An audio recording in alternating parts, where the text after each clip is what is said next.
যখন বাড়িতে কোনো খাবার থাকে না বা রান্না করার মতো কিছু থাকে না, আর এদিকে হাতেও সময় অনেক কম, আর তখন কিন্তু আমার মা চটপট করে বানিয়ে ফেলে এই গোলা রুটি। মাঝে মাঝে সকালে কিংবা রাতে কিন্তু মা আমাদের এটা বানিয়ে দেয়। আর আজকে কিন্তু বানাচ্ছি আমি। আর এই গোলা রুটি কিন্তু অনেক রকমেরই বানানো যায়। চিনি দিয়ে গুলিয়ে মিষ্টি গোলা রুটিও কিন্তু বানানো যায়।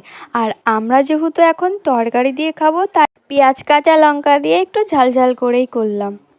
আর তোমরা কে কে এই গোলা রুটি খেয়েছো আমাকে কমেন্ট করে জানিও। আর তোমরা কিভাবে গোলা রুটিটা তৈরি করো সেটাও আমাকে বলো, আমি সেভাবে করেই বানিয়ে খেয়ে দেখবো কেমন লাগছে।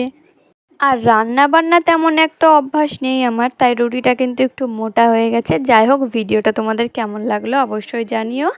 আর ভালো লাগলে একটা সাবস্ক্রাইব করে দিও। টাটা।